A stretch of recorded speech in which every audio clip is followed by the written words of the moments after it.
Good evening there, everybody. What is happening? Hopefully, you all are having a wonderful day today.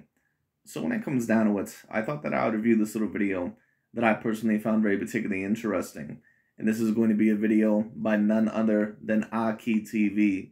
And AKHi TV is going to talk about the very, very dominant performance by Mr. Dmitry Bivol today, who, of course, now, in my opinion, has to be looked at probably as the definitive fighter of the year. I don't think that there really is any question about that. At least, if they do give the award, latter towards the year, they may give it earlier on. I can't really remember. But Dmitry Bivol not only was able to dominate Gilberto Zurdo Ramirez within this fight, he also was able to dominate Canelo earlier on in the year, I believe, in the time of May. And both Canelo and Gilberto Zurdo Ramirez, they were held in very, very high esteem. Now, overall, another reason why I wanted to do this video is to talk about quote-unquote excuses, at least when we talk about in the boxing world or in the sports world, or things that, in my opinion, that actually may have a little bit of validity to them. I think that there's a big difference between overall certain losses that, a person might say, well, I think I lost because of this, and there might be a little bit of validity to that. And there's other times to where I think it's just a complete facade. I think it's a complete excuse. And we're also going to talk about the difference between that because AKHi TV is going to talk about that here in this video. And what the main point of this video is really going to be is that after this dominant performance, can Canelo Alvarez really go back up to 175 or possibly even fight Dmitry Bivol at 168? And I'm not really sure if Dmitry Bivol is really too interested in that. There are certain people that were trying to convince him that maybe it would be a good idea to go back down to 168 pounds to fight Canelo.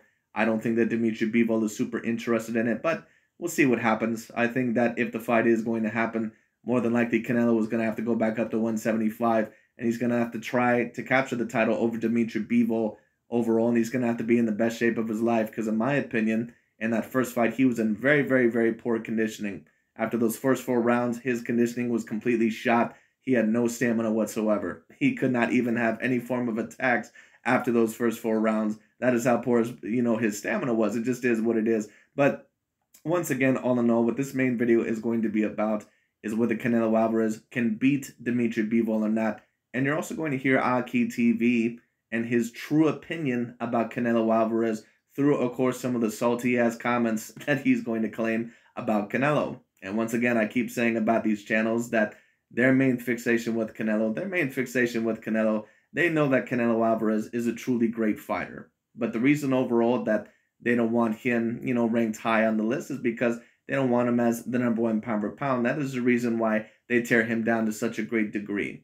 And he's not the only fighter. They also tear down Tyson Fury, Alexander Usyk. They also been trying to tear down Naoya Inoue as of recent.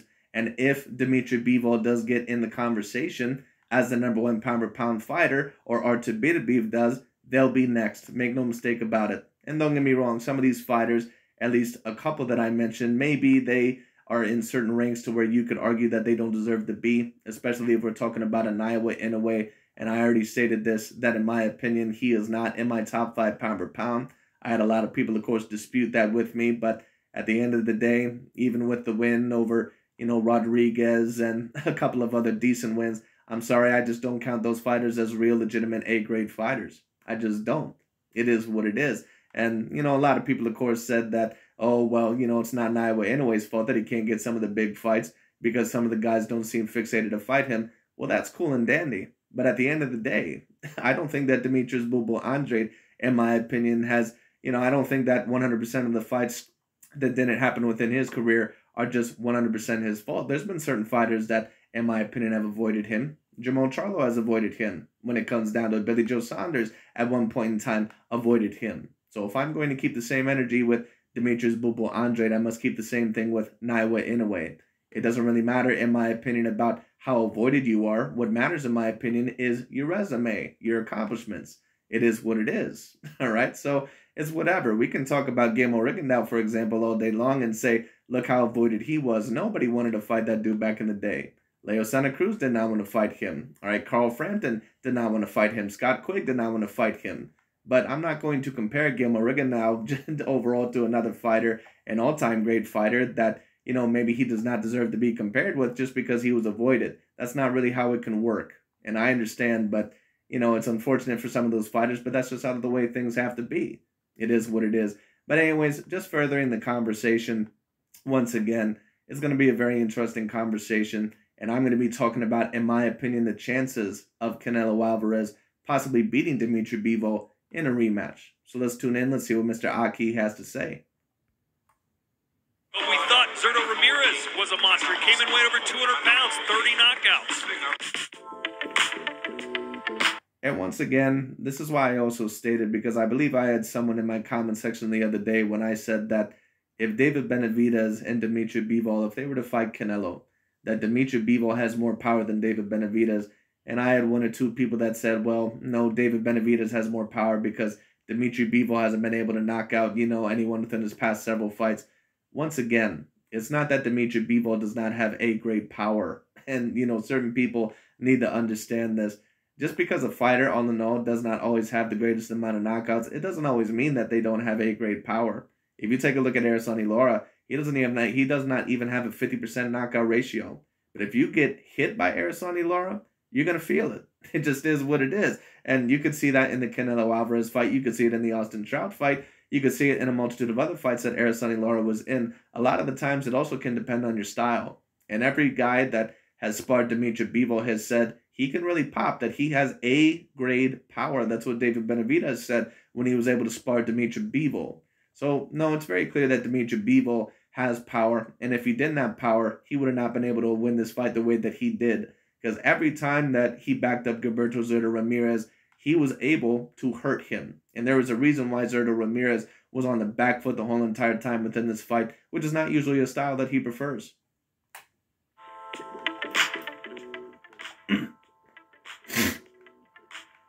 Congratulations to Bivol for completely dominating Gilberto Ramirez and showing that he's on a different level, on a different class.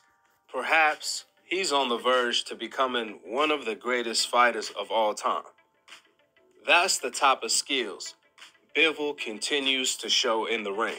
Against Pascal, against Smith, against Canelo, and tonight against Ramirez, Bivol showed he's on a completely different level, and that's called the elite level. Winning at all costs without making any excuses level. If Bivol keeps this up, he's going to end up being on the GOAT level. I always say... Now pay attention to what AKHi TV just said there. Once again, I've already stated this for a multitude of times. For them alleging that Canelo Alvarez apparently is not this great fighter, and you see this with a lot of people to where they say, oh, well, this guy really isn't that great, he's really not that good. But then when a fighter beats them, they say, oh, well, that's a great fighter. So once again, that really shows you that a certain amount of people's true intentions. Because if Dmitry Bivol beat Canelo Alvarez, who apparently AKHi TV and a lot of these new media and LDBC channels allege that apparently he's just this basic Mexican fighter, as they try to make you believe, why would Dmitry Bivol be close to the GOAT level? Because John Pascal is not really an all-time great fighter. Joe Smith Jr. is not really an all-time great fighter. And Gilberto Zurdo Ramirez, even though with a great amount of high potential, he really had never been known for beating a real A-grade name, at least in my view. So, of course, they must mainly be talking about the Canelo Alvarez level. Once again, that goes to show you their true opinions about Canelo Alvarez. But the main reason why they tear him down is because they know the threat that he is to the #1 pound-for-pound spot. That is the reason why they tear down Lomachenko and Canelo Alvarez and someone like an Alexander Usyk. They cannot have those threats to the #1 pound-for-pound spot. And I have certain people that come in my videos and say, oh, you don't know what you're talking about. So if you want to let me know, then please let me know a logical reason to why they tear down Lomachenko and why they tear down Bivol, or excuse me, not Bivol, but why they tear down Lomachenko, Canelo, Tyson Fury, Alexander Usyk, any fighter that is not a black American fighter that is a threat to the #1 pound-for-pound spot. If you can come up with a logical argument, then I'll listen to it, no doubt about it. I still have not gotten a response yet. Anyway, and there might be certain people overall that say overall, oh, well, some of those fighters are overhyped. Well, you can't really claim that some of those fighters are overhyped, at least overall a certain amount of them, because when you talk about Fury and Canelo and Alexander Usyk and right now Bivol, all those guys have legitimate A-grade resumes, and they've all accomplished great things within their career. So, in my opinion, that's not really an argument that really bears a lot of weight. And even Lomachenko, in my opinion, someone who's not really been as great as what he was expected to be within the past couple of years. You know, even he has some very, very decent wins on his resume.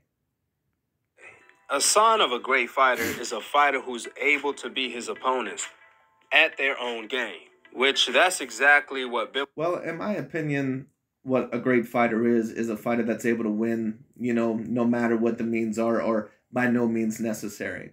In my opinion, a fighter cannot always beat another fighter at their own game. Now, I understand what AKHi TV is trying to say here.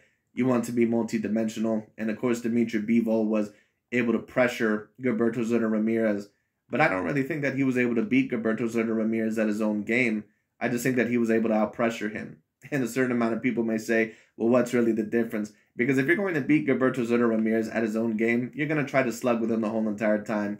And Dmitry Bivol really didn't do that. It was kind of like Tyson Fury against Deontay Wilder. A lot of people took a look at that fight and they said, oh, Tyson Fury's beating Deontay Wilder at his own game. Well, sure, Tyson Fury overall was bullying Deontay Wilder, and you can maybe claim that, you know, Fury overall was giving Wilder a little bit more of a taste of his own medicine than what Bivol was here maybe. But what Bivol is a move in and out type of fighter. That's what he is. He's going to apply pressure, but he's not just going to go in there and try to incrementally break you down the whole entire time. That's not what he does. He moves in and out, and he uses his jab, he uses his right hand, and then overall when he sees opportunities, he will hit. He moves in and outside of the zone. That's not really what Gilberto Zurdo Ramirez does. Ramirez is a guy that overall he's pretty much going to break you down. Now, I do understand what AKHi TV is saying, and to a degree, can you say that Bivol was able to beat Ramirez at his own game? You certainly could say that, but I just don't think because a fighter is able to pressure another fighter,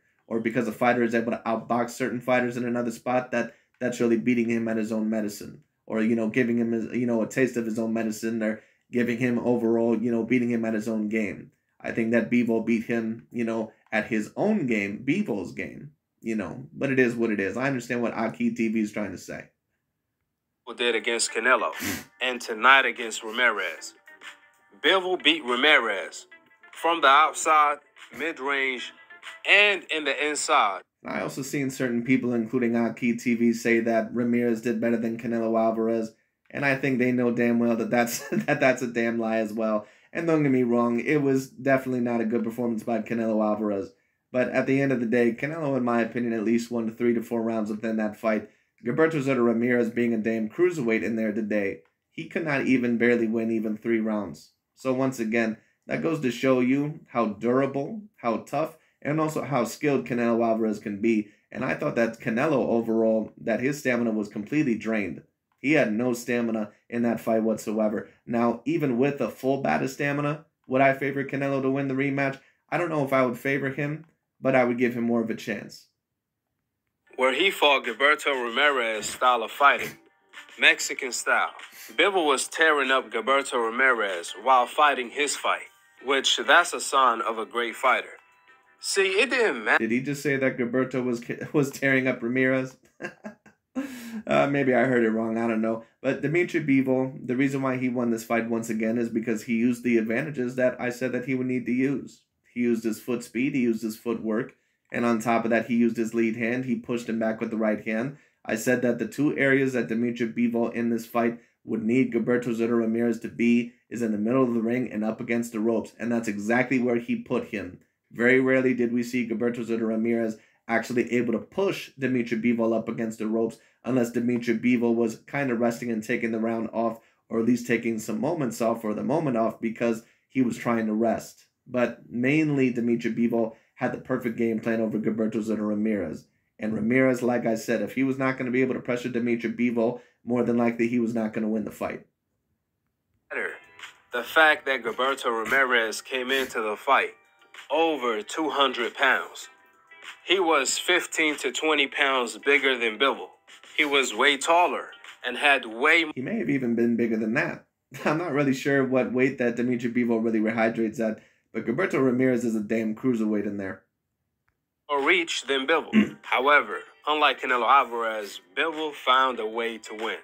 Matter of fact, he dominated. He found a way to dominate and show that he's levels above Ramirez from round 1. because size, height, and reach don't win fights. Skills do. Nevertheless, well, size and height does win a fight, and I think the reason why AKHi TV is trying to utilize that is because he's trying to take shots at Canelo and maybe other fighters. But no, weight and size and height, they do win fights. When you talk about Oscar De La Hoya and Sweet Pea Pernell Whitaker, when it comes down to it, it's very obvious that the reach and the speed and the height that it did give Pernell Sweet Pea Whitaker some problems. If you were to have overall certain fighters like a Miguel Cotto, who is one of the greatest skilled fighters, in my opinion, of all time, if you were to put him in there against Austin Trout, he had problems with them mainly because of their reach. It just is what it is.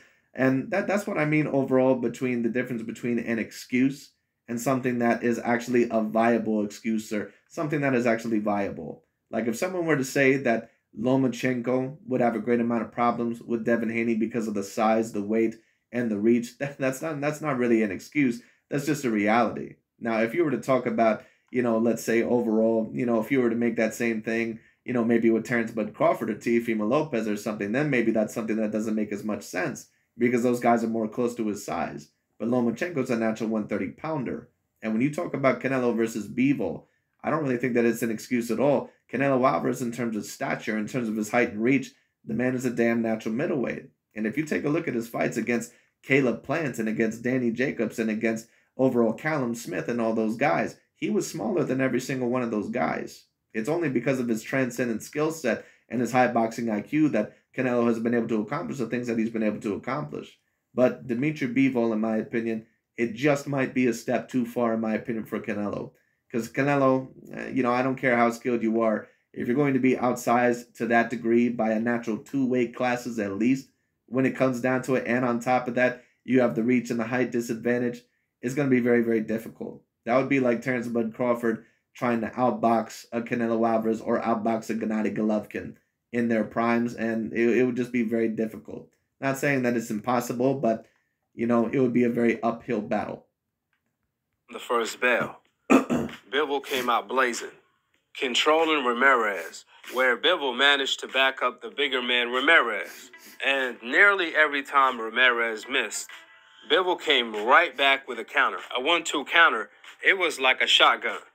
Bivol throws the 1-2 so flawlessly. I think he has the best 1-2 in boxing today. I mean, Ramirez never saw it coming. At some point... Now one has to wonder, why is AKHi TV giving Dmitry Bivol so much credit? Why is he gassing him up so much when past fighters that have not been Black American fighters, he really has not complimented that much? Well, I think for one of two reasons. A, because they're not really afraid of Dmitry Bivol overall really ever being debated as the greatest of all time, because that is one of the things that they don't like when certain fighters of that are claimed that. And listen, I get it to a degree, but certain fighters do deserve their credit. They don't think that Dmitry Bivol is really ever going to truly be an actual threat, because I don't think that they believe that Dmitry Bivol is really going to move past that of the light heavyweight division. So later on down the line, when certain people may debate, well, listen, Dmitry Bivol could be a top 10 or top 20 fighter of all time, all they're going to say is that, well, he only worked within the light heavyweight division. That's all they're going to say. So they don't really see Dmitry Bivol as an actual threat to being the greatest of all time for anything. They see Canelo as being the real threat. That's what they see when it comes down to it, or someone like a Tyson Fury or someone like that. That's why they've been on their ass for so long when it comes down to it. And it may come to a Usyk as well, especially if they try to debate him as the greatest cruiserweight of all time. They will be after him. So it is what it is. All right. And B, on top of that, anyone who is an enemy of Canelo, excuse me, when it comes down to it, just as they say overall, the enemy of the enemy is my friend, they pretty much overall have that same mentality. That's why they gas up any opponent overall of Canelo Alvarez, or they gas up anyone that Canelo is, at least in their eyes, allegedly avoiding. Ramirez threw 3 sequences of 1-2 back to back to back to back, and they all landed. And that wasn't the only thing Gilberto Ramirez did not see coming. Gilberto also didn't see them combinations coming that Bivol kept showering him with on the ropes, from the outside, and the inside. The crazy part, that's what Gilberto Ramirez was supposed to do to Bivol. However, Bivol, well, what Gilberto Soto Ramirez, in my opinion, was supposed to do to Bivol is that he was supposed to get a body attack in there early. he was supposed to use his lead hand, but his deficiencies showed a little bit up too much in this fight. He didn't have the jab work of a Dmitry Bivol. He certainly didn't have the speed. He didn't have the footwork. He didn't have the foot speed. And he didn't have the boxing IQ. It just is what it is. To put it plainly and to put it bluntly, Dmitry Bivol gave him a boxing lesson. It just is what it is. Hopefully, Gilberto Soto Ramirez can come back from it, and hopefully, all in all, he can end up learning from that experience and maybe doing a little bit better. But to be quite honest with you, even though I think he is a very talented fighter, I just don't know if Gilberto Soto Ramirez is ever going to be a great fighter. I've just never seen it from him. It's not that he's not a very decent fighter. I think that he's very talented. But the way that you got outboxed today, especially with the size advantage that you had, I mean, I just don't know if I see it. Because even Canelo, once again, who is a natural middleweight, I gave more rounds to Canelo within that fight than what I gave to Zerto. Whatever you want to call him. I mean, it did feel like it was two Bivols in the ring hitting Ramirez tonight. I know he felt like it. Whatever Ramirez was trying to do to Bivol, Bivol ended up doing it to Ramirez.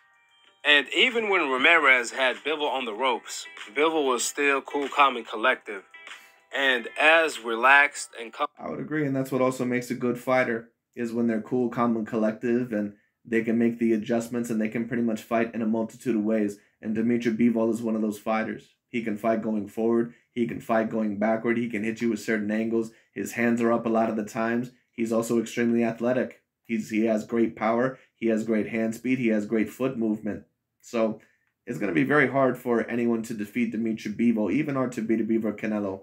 And really the only fighters that I would even give a sliver of a chance to defeat Dmitry Bivol within anywhere from 160 to 175, it would either be Canelo Alvarez or to beat Bivol. I don't think any other fighters really even have a relative chance. Maybe David Benavidez if he shows me something, but I don't even think David Benavidez, because to be quite honest with you, and a lot of people may disagree, I see David Benavidez as a one-dimensional fighter. On the ropes as he was in the middle of the ring. In fact, Bivol had just as much success hitting Ramirez while his back was on the ropes. Furthermore, Bivol was tearing apart Ramirez from round 1 to round 12.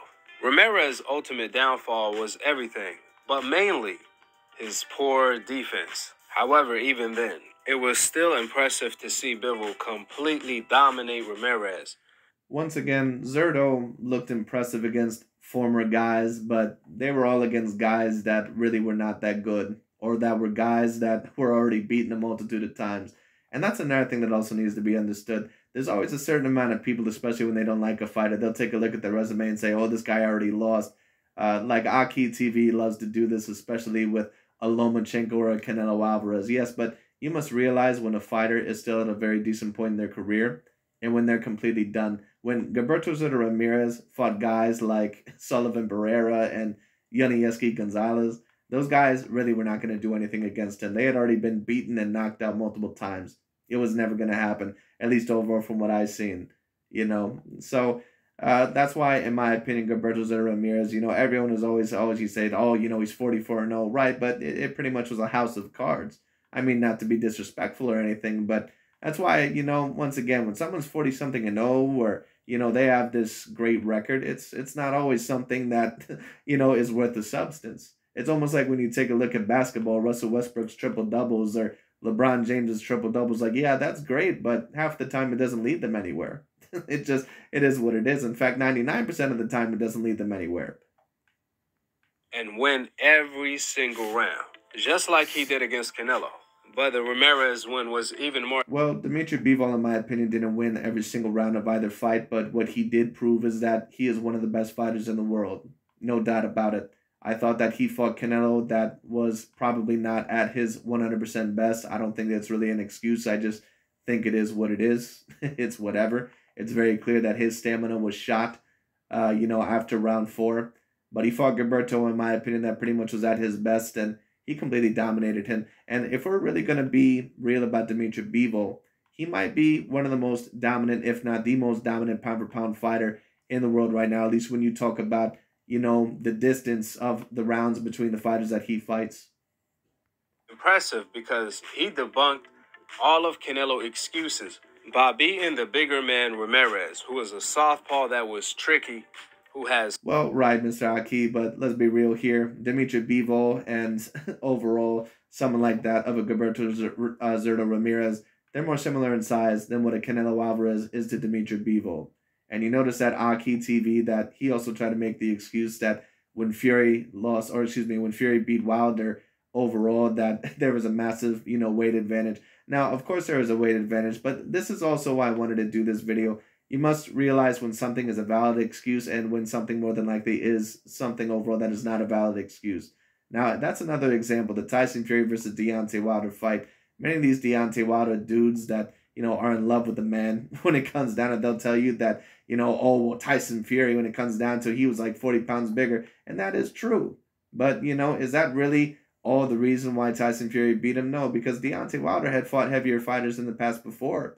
Luis Ortiz was bigger than him when it came down to it. And a certain amount of these other fighters. The reason why Tyson Fury beat Deontay Wilder is not just because of his weight. Now, if you want to claim that overall that Fury was, weighing on him and that he was using his size to his advantage, that's not really an excuse. But to say that Tyson Fury just beat Deontay Wilder because of the weight, no, Tyson Fury beat Deontay Wilder because he has the athletic ability and he also has the boxing IQ.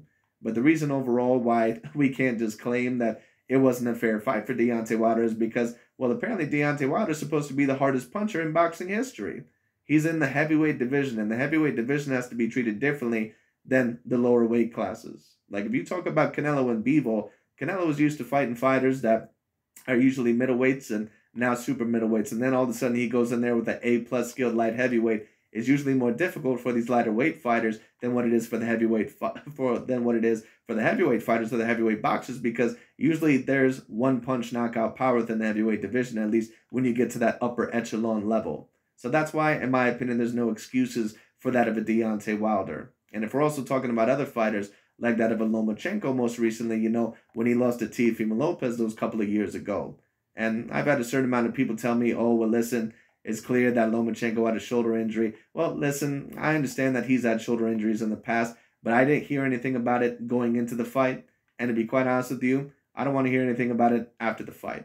It just is what it is. And he seemed to be perfectly thrown, just fine to me within those final 4 rounds. So I'm sorry, but it is what it is. And on top of that, in the most recent fight against Jermaine Ortiz, I pretty much seen the exact same flaws. So that, in my opinion, is what an excuse is. Teofimo, when he said, oh, I almost died in the George Kambosos fight, I had the air in my, lung or in my heart, all this other bullshit. That to me is what an excuse is.